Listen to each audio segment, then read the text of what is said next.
All right, everybody, we're going to be making, for our endless scroller game, some kind of point thing that we have to like gather up as we race through our environment, our endlessly scrolling environment.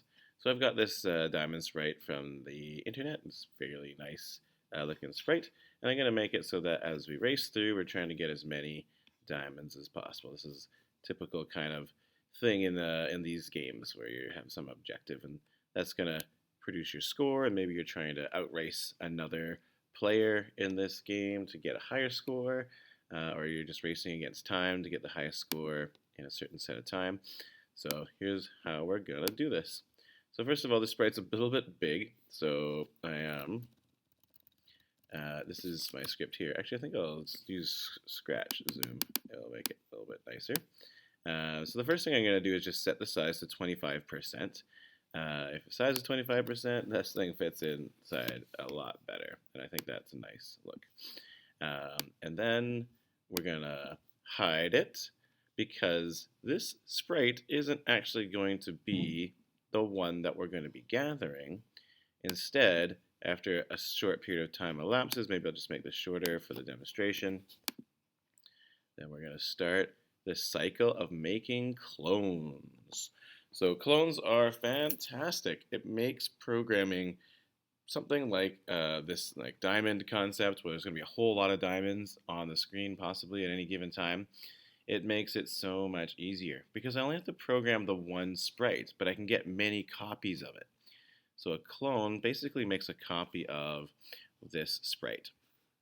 So there's sort of two parts to a cloning sprite. There's the when you have an event, like when the green flag is clicked, these scripts control the original sprite that acts kind of like a factory that produces copies of itself. So the copy will not get this script. And that's because it would be pretty terrible because if you had a second diamond appear and it was also making clones of itself, you'd have exponential growth. You'd have 2 diamonds and then both those diamonds are making diamonds, so then you get 4 diamonds and all 4 of those diamonds are making diamonds, so you get 8 diamonds and it would get out of control. So the scripts that have a normal trigger like green flag or something like that, those don't get copied over. However, there is a new trigger that you can get. This is all under control, actually, which is weird. It's at the very bottom of control. You'll see that we have the cloning stuff, including when I start as a clone. That's the trigger that you want to define how the copies, the clones, will behave. So I'll show you what my script does. I have to find it. It's over here, I guess. So check it out. So the first thing I do is when I start as a clone, so these copies, they are going to get a random color. So just picking a random color between 0 and I think 255 is the actual range. And then why change color? I just want to have a variety of colors. So they're not all going to be blue diamonds. I'll get pink diamonds and green diamonds, which I don't know if that's really a thing or not, but I thought it would make some variety. And it's kind of randomized, so you can have some fun with that. So that's the story there. And then they have to show because the original sprite is hidden, so the copies of the clones will also be hidden. So until I show it, they'll be invisible. And then here's the next beautiful little piece of code. Right here, we won't go too far. We're going to randomly place it on the map. I want it to be at the top of the map, so Y is set to 180. That's the very tippy top of the screen. And then I choose a random X location between -200, which is not quite all the way to the edge, and positive 200, which is not quite all the way to that edge. So there's a random chance it can go any particular way. And then check it out. Then we have a script that's sort of like some of our other ones. Oh, we got a little overlap here. Let's move that down. So then we have this. Just, we're going to repeat this change Y by -4, which means the diamond will move down the screen. And it's the same speed as the map, so that means it'll just kind of look like it's locked in the map. And it'll just move down the screen until it gets to -180, which is the bottom of the screen. And then we will delete this clone. So delete the clone means the copy goes away. The original sprite doesn't go away, but this copy goes away. And that's fantastic. So let's watch it in action. think I'll just turn off these variables. We don't need to see those anymore. So the original sprite is going to disappear. It's still going to be here, but it won't interact at all. And then after 2 seconds, we'll see these start to come down the screen. So you can see every second it produces a new diamond with a random color. And of course, the color effect just changes the, the look of this. Basically, all the pixels cycle through to a different color, so you can get some interesting effects. So yeah, we're getting all these diamonds coming up. There's a couple problems still with this though. Sometimes you get like this diamond's on the edge or on the ground. That one too. So like that one's really bad because I can never get that diamond. What a goofy place to put a diamond. So let's make it so we can't spawn on the land. You can only spawn in the river. So the trick with that isn't preventing it from spawning on the ground. It's just checking to see if you spawn on the ground, then we'll spawn again. So what we're going to do is right in here, before we start moving down the screen, after we randomly go somewhere, we'll check to see if we're on the red, and if we are, we'll try to pick a new spot, and we'll keep on picking a new spot until we're not touching this ground color. So that script, I'll just zoom out. I have that ready to go. I think I have it ready to go. Well, I guess I don't, but that's okay because we can just build it. Oh, here it is. So check out this loop here, and I'm gonna just not hook it up. Actually, I'll just put it sort of in between. It's gonna go in there, and I'll zoom in. So this repeat until loop is using the not operator. So the not operator is under operators, of course, and this just changes this sensor to be checking to see if we are touching the red to until we're not touching the red. So we're going to repeat this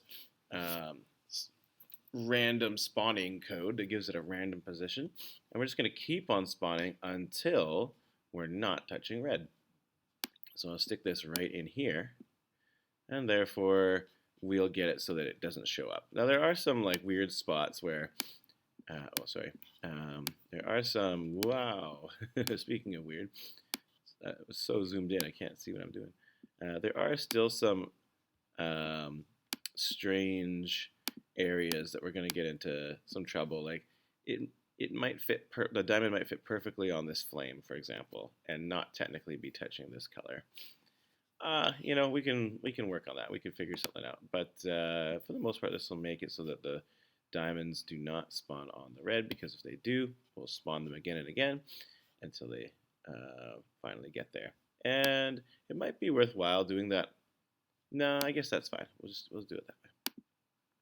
So now we'll just see how this goes, and seeing is believing. But I'll let you guys try to. Oh, you saw that kind of flash. Oh yeah, there it kind of flashes.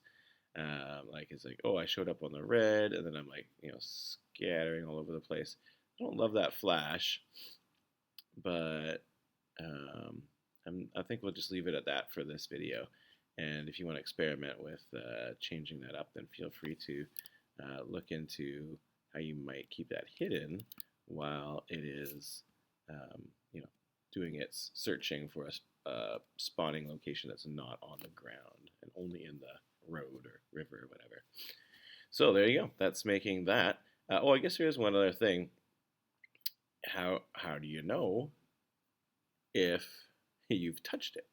So we're going to have to build some kind of collision in, and I'll leave that to you guys. You can try to build that, knowing what you know now about sensors, possibly using the first sensor, which checks to see if you're touching a particular sprite.